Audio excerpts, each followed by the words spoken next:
Hey everybody, it's your girl Bunny. To all of my returning subscribers, hey, how you doing? And for those of you who are new to the channel, welcome. Kick your feet up, subscribe to this family-friendly channel, and don't forget to click the notification bell so you don't miss any posts. Also follow me on Instagram at the same profile name so you don't miss the sneak peeks of what's coming up next. In this video, it's the season finale, Belle beginnings and endings. I give a full episode recap with photos offset to the side, and then I give my review at the end. No need to dig around and keep all of the minute marks in the comments. It's all coming up next. We pick up right where we left off. Tambra storming out and Marie confused as to why. Tambra says to production that when I saw Lateshia, I just left. I am going back home to Damon, and Lateshia is just going back to Marie's event. Aikisha addresses the room, that even she has issues with Tambra, but even if they want to keep the sisterhood and be a part of a collective, she can't stay in this moment. She has to leave, and whatever Lateshia and Tambra have going on, they can discuss in private. Lateshia defends herself, saying that she was invited by Marie and had no idea of who was going to be present during the event, and she can speak for herself. Aikisha says she doesn't have to speak with her directly because she's leaving. Aikisha says to production that she's not going to sit there and entertain a side chick. At this point, that's what Lateshia is to me. I believe that Lateshia didn't come to support Marie. You came to confront Tambra. Tisha even clarifies, for anybody wanting to know, I didn't invite Lateshia. This is Marie's event. After Aikisha and Tambra leave, Marie didn't know inviting Lateshia would cause drama. This was a celebration for the company. Latrice says that she thought Greedy would have at least clarified everything by now, and Lateshia says that she would have hoped Tambra would have stayed. If she has questions, she could have just asked her, and they would have provided timelines. She feels that her and Tambra were dealing with Damon around the same time. Lateshia even spills the tea that Tambra was even engaged to someone else, so why is she so upset with Damon? Lateshia says that she will now leave and let the festivities continue without her. When she leaves, Tisha feels bad that if she would have known that Marie was going to invite her, she would have gave her the rundown of everything that was going on to avoid static. Latrice says to production that, oh, okay, Tambra has some bones and skeletons, and we're pulling it out bone by bone. Essie even ends the night with a great laugh, saying, y'all, Marie ruined another event. Latrice is spending some time with her brother for the past week because her and Cliff have been having some conflict. She misses her husband, but there are some things that he just doesn't understand. She's nervous about having a child, and her brother warns that some people have regrets when it comes to waiting for children. They place the career first, and that's a risk. She feels that Cliff seems to want her to be at home and just to have children, blocking her desires to be a career woman. It's like he just wants me to be confined. Aikisha is holding a stakeholders luncheon, and she's inviting Jackson's top women leaders to hear her ideas about Ferris Street. She can't find Letitia's menu card, but will make sure that she's taken care of, and of course that her plate is clean. Tisha says to production that she's gladly attending Aikisha's event. She wants to support anything dealing with Ferris Street. The underlying focus is bringing Black entrepreneurs back to the area. She'll do anything to support that cause. Tisha also notices the luncheon is giving brunch vibes, for sure. Marie even shows up to support, and when Latrice arrives, Aikisha tells her that she'll be seated at the pretty table. Latrice says to production that Aikisha throws a lot of shade, but her event is well put together. When Tambra arrives, she says that she's ready to support, and even though she had to leave Marie's event, she's done with the whole Lateshia drama. Aikisha begins her presentation about Ferris Street, reiterating the details of how it used to be a plantation. She was away for 25 years and now she's back, and her family has literally been a part of Ferris Street for over 100 years. She has a digital architectural design showing companies like Goddess Lentz, Hamilton and Davis, and even Letitia's Enterprise in the layout. After the presentation, Marie takes Tambra to the side to apologize. She had no idea things were going on between Lateshia and Tambra. Tambra accepts her apology, but mentions to production that she doesn't know who to trust or who to tell anything to. Aikisha and the rest of the ladies join in the conversation circle, and everyone applauds Aikisha's events. Tisha says to production that the project is bigger than all of us. I support the endeavors and wish everyone nothing but the best. And that is how a queen moves. Marie takes a vehicle to find her mother another day, while Tisha and Essie join her. Her mother has been missing, and she wants to possibly convince her to go back to rehab. Marie thinks that her mom could possibly be at some old hangout spots. Marie is so focused that she's not afraid of the impoverished areas. When she finally finds her mother, it's evident that she's relapsed.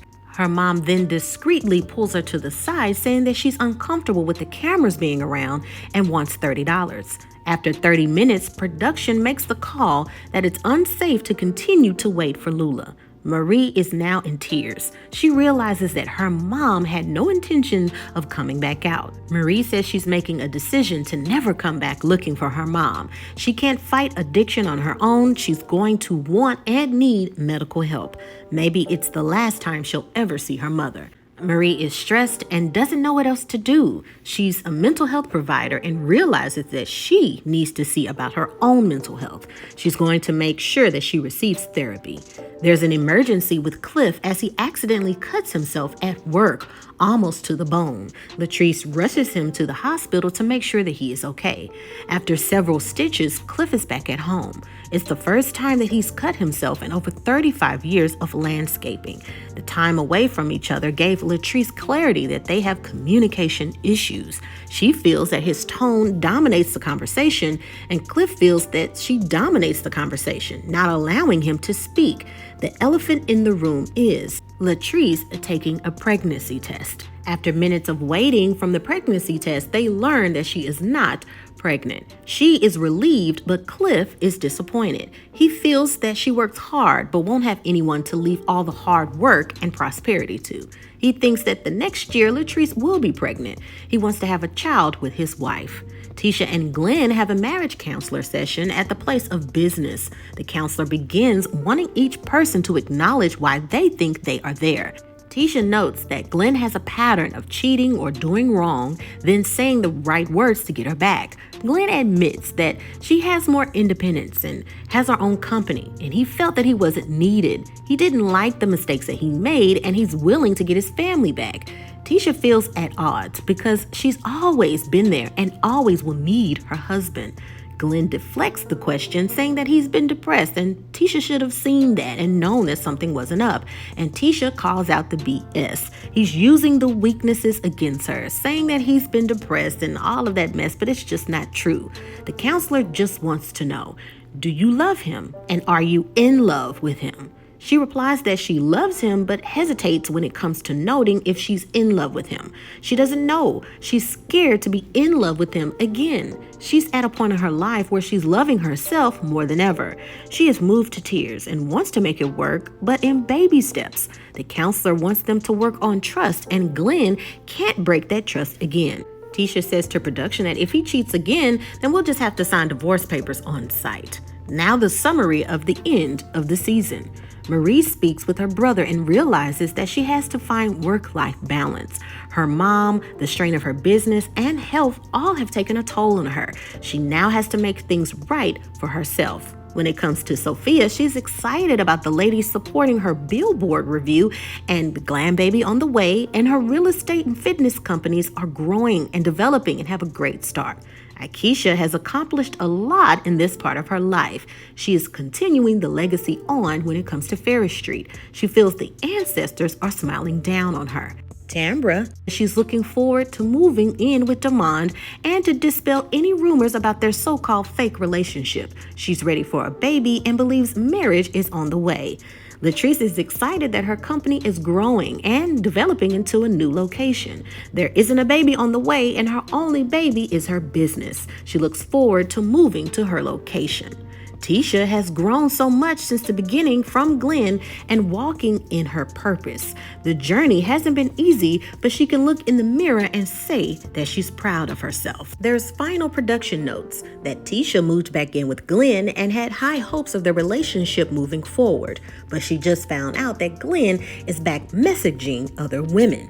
And that is the end of Season 2, Belle Collective. The next episode will be the reunion special, Part 1. And now it is time for your favorite part of the video. That's right, my review. So for this season finale of Belle Collective, it seemed as if it revved up a little bit with more information and a little bit more drama, and it was cut off. They're doing that for the audience to crave a season 3. In order to have a show, especially a reality show, to keep going, you've got to leave that suspense of drama at a crescendo at the end of the season. I'm glad that they didn't stretch out the season and make it boring and chop it up into 5 sections and have us just wondering what's going on. I'm glad that they ended it with this episode in order to stay hyped for season 3. What I can say for season 3 would be that they continue on with the drama between the ideas of Ferris Street. Yes, it's one thing to say I support this person, I love this person, the main goal is Black entrepreneurship, but it's evident that it's clearly some underlining deceptive, I feel kind of like slapped in the face, because we all know from season 1 that this has been Tisha's baby. This has been her love and revving that back up, and she had some hardships when it came to getting a lot of rights and money and land and building, and all of this stuff was just wrapped up and giving her a difficult time. There was also some negative things going around about the brunches, and investors didn't seem too happy about that. So it seemed like there were several bumps in the road when it came to Tisha's involvement. When it comes to big leagues, when it comes to politics, when it comes to a lot of stuff, there are unfortunately persons who have more leeway in getting things done. In this situation, it is Aikisha. The fact that she actually has land on Ferris Street, her history with her family, and also maybe some connections when it comes to development and coin. As Aikisha mentioned earlier in the season, it's one thing to have a dream and an inspiration about getting things done, but it will take money. And she's absolutely right. It's going to take money. It's going to take knowing somebody who knows somebody who knows somebody to get things done. It's unfortunate, but it happens no matter what line of work that you're in. I don't care if you're a doctor, a dentist, you own land, whatever it is, connections are always a plus. Not saying that if you don't have the connections that it won't get done, but when it comes to land, when it comes to real estate, sometimes there's some leeway. And if you can find wiggle room, good luck. Grab it, get those hookups, rev with it, go with it. Exposure is also another thing. We can tell when it comes to the setup with the luncheon that Aikisha maybe had a little bit more leeway, some people that she could talk to have a different layout. It's also, you guys, very difficult to be the first to do stuff. Okay, when Aikisha had her luncheons and I'm sorry, her brunches, it's easy for somebody to attend and say, ooh, these are the things that I'm not gonna do. A person to have a cheat sheet and say, this is what I'm gonna do better. Oh, this is what I can do with the decor. Oh, I'm not gonna do that with the food. It's easy to critique when somebody has already done it once. Being the first is always a gift and a curse. Okay, not saying that nobody else in Jackson had a brunch or a lunch. I'm not saying that. What I'm saying is that Aikisha was able to see a moment in a situation, my belief, and able to critique and know not to make those mistakes. Also, she's getting a fresh, new first impression when it comes to people in Jackson. She's been away for a very long time, and now she's saying, I'm back. So she had enough time to observe what everybody else was doing and then sit down with the team to plan, you know what I mean? To have a layout, to print out things about Ferris Street, to have the decor, to have the flowers, to have this, to have that. So she really did get this fresh, new, fresh face, first impressions type of thing. With Tisha, it was like trying to dig herself out of a hole, because first impressions are everything. And when you diminish first impressions with a lot of these connections and networking, it can diminish and overhaul the message that you're trying to get through. In her eyes was Ferris Street. Tisha started off very great, talking to the people who actually own some of the restaurants and gave her insight of who worked there before and who she needs to talk to. But Aikisha having those connections, her being able to sit down with the team and say, hey, where did this person go wrong and how am I able to move forward? That is what happens. And it can become an insult and a slap to the face to somebody that didn't have those connections. So I could tell that, yes, Tisha wanted to support, but at the same time, There's clearly some hurt because since from season 1, she's always tried to do this. Now, we also have those underlying issues of things that they haven't discussed, Tisha and Aikisha. When Aikisha says, well, I didn't like that statement that Tisha made about my family. Those things have still not been discussed. So yes, they're carrying it with them. Now, I will say, I hope the audience doesn't get amnesia and have short attention spans and remembering things that certain people have said. We've got to keep in mind that Aikisha has those connections. Latrice has been caught in being messy with a lot of things that she said. Marie is finally understanding that her health comes first and needs to get in this realm of no. I've been through this phase of my life, still going through it. I've always been that giver. I've always been that person that wants to see everybody hold hands and sing kumbaya. But that is wearing, okay? It wears on you and it drains you. And you often feel guilty when you take a moment to pause and take care of yourself, right? But it's my cup spilleth over. You want to be able to be full and to give extra. You don't want to be half full and give and then you have nothing. And Marie is realizing that. I'm taking care of my son, I'm taking care of my grandkids, taking care of my own kids, taking care of this, taking care of that. And then I have problems with my health. She's realizing that I need to focus on me. And I'm glad she's finally seeing that. And I've said this since season 1. And I hope Marie's health doesn't take a complete toll to where she can't take care of anyone. And a lot of the adults that are in her life need to step up and step in. Yes, her son Jerez is in school and all that, but he needs to step up more. The father of her children, of Marie's kids, needs to step it up more. Everybody needs to step up because Marie has a lot on her plate. When it comes to Sophia, we've scratched the surface of her. And then of course, with season 3, I think we'll dive deeper into that. I really think that unfortunately Tisha's and Glen's relationship is Glen being the manipulator and Tisha unfortunately is used to being manipulated. Not saying that I don't wish them well. I've said in all of my reviews, I hope that they continue to grow, that they can raise their son in happiness and everybody continues to heal and they have a good relationship.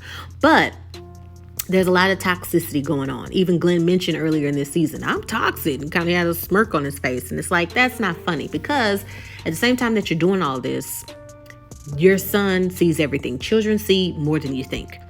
And the type of behavior that Glen thinks that his son doesn't see is just being deceptive with yourself, thinking that you can put on this image and your kid doesn't see it. He also sees the son is seeing how Tisha is behaving, constantly, letting someone in. And if you've read any psychology books about toxic relationships and children who are in those relationships, it gives them this idea that when they get older, oh, my mom behaved this way, and you can just push over women. I could just say anything like my dad did. He kept his family together, and he was able to have a side piece here and there. And I grew up with my both parents just fine, so I'm gonna do the same thing. It also can be vice versa, okay? That he may see women as weak, or he may see the father as trash. And I mean, kids see everything. All right. So I just hope that they get that together and realize that the difficult part is what is the environment that we're providing for the children. I don't know them. I'm not saying that's what it is, but from what we are viewing on this show, that's what it appears to be. I wish them the best. I hope that they have a happy family and they can look at the mistakes. Nobody's perfect and they can move forward. I wish nothing but happiness to everybody. When it comes to Tambra and Damon, I just feel that this situation, I've mentioned this before, that unfortunately it seems that Tambra wants a family so badly, and it seems like Damon is her only option. That's what she's reflecting. That if you know that something isn't right, use your gut, use your intuition to say, is this someone that I want to have a child with? Is this someone who's being honest with me? Let's say hypothetically they got married. You got married, you're moving in before marriage, but that's not what you wanted. I hope Tambra will not carry on regret. Let me give an example.